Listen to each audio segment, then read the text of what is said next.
जिस तरह राजस्थान सरकार के कृषि मंत्री मीना जी ने जो पेस्टिसाइड, फर्टिलाइज़र, बायो फर्टिलाइज़र की कंपनियों, फैक्ट्रियों पर रेट डालकर नकली माल का भंडाफोड़ किया है, इसी तरह हरियाणा में भी बहुत सारा सब स्टैंडर्ड, निम्न क्वालिटी का और नकली बायो फर्टिलाइज़र, पेस्टिसाइड बेचा जा रहा है, बनाया जा रहा है।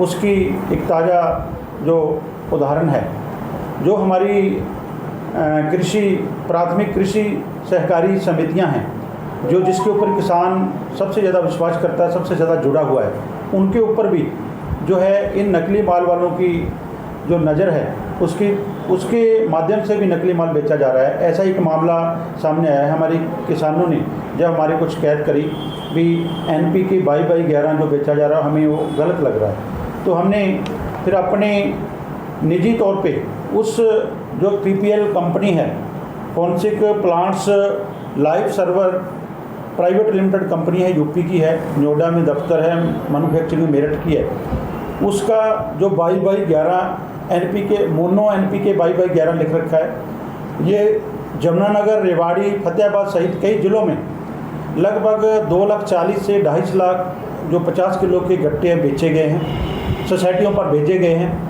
इसकी कीमत 1280 रुपये किसान के लिए रखी गई है। जब हमने वहाँ से लेकर इसका सैंपल प्राइवेट लेबोरेटरी में कराया तो ये 0% आया। ना तो इसमें N है, ना P है, ना K है, ना नाइट्रोजन है, ना फास्फोरस है, ना पोटाश है, कुछ भी नहीं, ये 0 है। सबसे बड़ी इसमें धांधली क्या है, ये जो गट्टा है नीले रंग का, ये जो जेन्युइन सब्सिडी पर जो NPK आती है, वो जो भारत सरकार ने जो गट्टा लॉन्च किया है उसका कलर है, उसके ऊपर लिखा होता है भारतीय जन उर्वरक परियोजना, तो उसकी तर्ज पर इसने लिख दिया कृषि जन उर्वरक वितरण परियोजना, उसकी नकल कर ली। और एक PPL कंपनी आती है, पैरादीप फास्फोर्ट्स लिमिटेड, उसकी तर्ज पर इसने PPL ऊपर लिख दिया। ये सारी नकल करके बनाया गया है। हम बता देना चाहते हैं जो 22/11 NPK है, उसका रेट काफ़ी ऊंचा है, और ये 1280 में अगर केमिकल फर्टिलाइज़र के तहत इसने परमिशन ले रखी है, तो ये किसी भी तरह संभव नहीं है कि इस जो 22/11 को बेचा जा सके। लेकिन इस कंपनी ने हरको बैंक का जो MD है, चंडीगढ़ बैठते हैं, उनके साथ जो लेटर पत्र व्यवहार करके उनसे सेटिंग करके सभी सोसाइटियों में ये माल सप्लाई किया गया है। फतेहाबाद के बड़ोपल पैक्स के साथ लगता है जो सब सेंटर है उसका चिंदड़ गांव वहाँ है, नागपुर में है, कई जगह है, रेवाड़ी में है, हरियाणा के बहुत सारे सैकड़ों पैक्स के ऊपर इसका माल पड़ा है। तो इसका हमारा कहने का मतलब है, अगर ये बायो फर्टिलाइज़र है, क्योंकि इसका बिल जो काटा हुआ है 5% GST लगाकर काटा हुआ है, अगर ये बायो फर्टिलाइज़र है तो इसके ऊपर कहीं भी बायो फर्टिलाइज़र का नाम मेंशन नहीं किया है। अगर केमिकल है तो केमिकल जो पोस्ट मशीन के तहत अंगूठा लगकर ही इसको लेते हैं और उसके गवर्नमेंट सब्सिडी देती है, ये उसमें भी नहीं है। तो दूसरा नंबर, अगर तीसरी बात कर लें, इसमें कुछ भी नहीं है, टेक्निकल भी नहीं है, 0% है। तो इसलिए हमें ये माननीय मुख्यमंत्री महोदय नायब सिंह सैनी को, कृषि मंत्री राणा जी को भेजा है, हमने लेटर भेजा है। शुक्रवार को ही हमने जो मेल कर दिया था, पत्र भी भेज दिया है। उससे हमने अनऑफिशियली पूछा भी आपको क्या देते हैं, कहता 100 से 150 रुपये गट्टा हमारे को कमीशन देते हैं।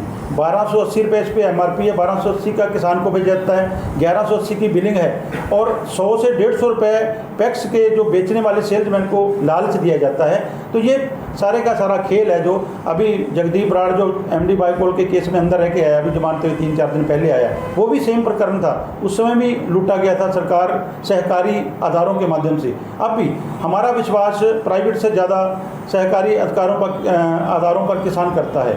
अगर हमारी सोसाइटियों में भी डुप्लीकेट माल, नकली माल मिलने लग गया तो किसान कैसे बच पाएगा। इसके साथ साथ ये प्राइवेट डिस्ट्रीब्यूटर भी इन्होंने बना रखे हैं, वहाँ भी बड़ी क्वांटिटी में माल गया है। हमारी यही मांग है आपके माध्यम से भी, CM फ्लाइंग के माध्यम से एक निष्पक्ष जाँच करके इसके सैंपल बनाए जाएँ। इसके जो काले इस स्कैंडल के पीछे कौन कौन है, क्या बायो फर्टिलाइज़र है, क्या केमिकल फर्टिलाइज़र, किसमें परमिशन दी, किसको परमिशन दी, कैसे इनको लूटने के लिए छूट दी गई, उस सारे की जांच होनी चाहिए। सिरसा में भी पैक्स में ये माल बिका है या हरियाणा में और कहीं? हरियाणा में जमुनानगर में बिका है, रेवाड़ी में बिका है, फतेहाबाद में, और हम देख रहे हैं सिरसा में अभी तक नहीं हमारे को पता लग पाया है। लेकिन हम इसकी जो RTI से मांग रहे हैं भी कहाँ कहाँ सप्लाई हो, कितना सप्लाई हुआ है। लेकिन जो हमने अब तक पड़ताल की है, लगभग 2.5 लाख बैग 50 किलो के बेचे जा चुके हैं, जो जिस किसान के खेत में जाना है उसको 100 के 100% उसकी बर्बादी है, और इसको बचने के लिए हमने आज आपके माध्यम से ये प्रयास किया। कौन सी लैब से सर आपने टेस्ट करवाया, क्या उसकी रिपोर्ट आ गई है? बिल्कुल सर, हम रिपोर्ट फिर दोबारा बिल्कुल प्राइवेट लैब से एक अच्छी लेबॉर्ट्री से टेस्ट कराए है, उसकी रिपोर्ट है, लेकिन हम जब तक इसका सैंपल भरा के सरकारी लैब की रिपोर्ट नहीं है तब तक हम जन तक नहीं करेंगे, क्योंकि कई बार को दिक्कत आ जाती है। पहले भी पिछली बार भी हमने जिंक पकड़ाई थी, प्राइवेट लैब से चेक कराई थी, पहले डिपार्टमेंट का सैंपल आया, फिर हमने जन तक किए थे, इसको भी जन तक करेंगे। लेकिन इतना बड़ा हम जो प्रेस कॉन्फ्रेंस कर रहे हैं, होशोहवास में बोल रहे हैं, ये 0% है, तो हमारे पास आउटपुट कोई इनपुट आए हैं, रिपोर्ट आई तो ही बोल रहे हैं, ऐसे मतलब अंधेरे में लठ नहीं बजा रहे हैं, बिल्कुल ये 0%। इसके ऊपर सारी इसके डिटेल लेकर भेज दी है। तो हम चाहते हैं जिस तरह पर माननीय मीना जी कृषि मंत्री राजस्थान ने फैक्ट्रियों के ऊपर छापे मारे हैं, इस तरह हरियाणा में भी हमारे कृषि मंत्री सरकार अभियान चलाए ताकि इन नकली काम करने वाले लोगों का भंडाफोड़ किया जा सके। और चंडीगढ़ से लेकर जिला मुख्यालय तक सभी कृषि विभाग जो है भ्रष्ट हो चुका है। अगर हम कोई सैंपल भराते हैं, नमूना भराते हैं, तो वो भी पहली बात तो नमूना पैसे लेकर बदल दिया जाता है। अगर किसी का नहीं बदला गया, लैब में जाता है तो लैब से सेटिंग करके उसको पैसे देकर पास करा लिया जाता है। इतना करप्शन इस सेक्टर में हो चुका है, किसान दिन प्रतिदिन जो है बर्बाद हो रहा है। तो जो रास्ते में माल पकड़ा गया है उससे भी इनपुट आए हैं कि सिरसा ज़िले में भी जो वहाँ पत्थर का जो चूरा है वो सिरसा ज़िले में सप्लाई हुआ है। जो पहले एमडी बायोकोल का 2014-15 में प्रकरण हुआ था, उसको दोबारा से ये सप्लाई हुआ है। पहले भी ऐसे सरकार के साथ HLRDC के एमडी जगदीप राठ के साथ मिलकर इस कंपनी ने फ्रॉड किया था 2014-15, 15-16 में कई करोड़ रुपए का जो गबन किया था, किसानों को लूटा था, सरकार का जो है पैसा बर्बाद किया था। इस तरह ये लोग GST की भी चोरी करते हैं और किसान को बर्बाद करने का काम करते हैं।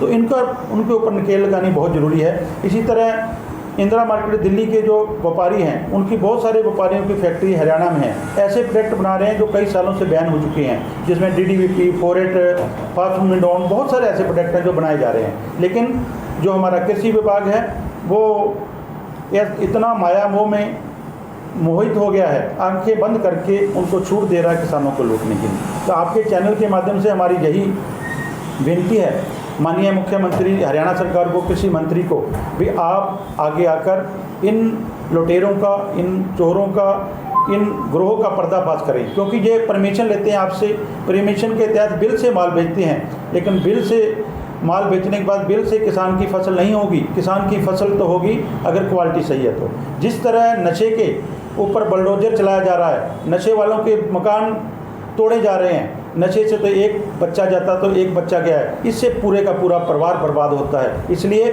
इन लोगों के ऊपर भी इनकी प्रॉपर्टी का जो जांच की जाए, इन विभाग के अधिकारियों की प्रॉपर्टी की जांच करी जाए, इनके ऊपर भी बुलडोजर चलाने का काम करें, क्योंकि ये किसानी को मारने का काम कर रहे हैं। सरकार दावा कर रही है कि ईमानदारी से पूरे हरियाणा में सरकार चला रहे हैं। जिस तरह का आपका आरोप है कि कृषि डिपार्टमेंट भी भ्रष्ट जो लोगों के साथ मिला हुआ है, तो क्या आपको लगता है कि सरकार का ही शायद कृषि विभाग को भी है? बिल्कुल, ये देखना सरकार ने है। हम तो सरकार को चुन के भेजा हमने, हम सरकार हमारे प्रति जवाबदेह है, जनता के प्रति जवाबदेह, हम सरकार को कहेंगे। इसका एक एग्जांपल बता देता हूँ। जिस पैक्स से हमने ये सैंपल लिया है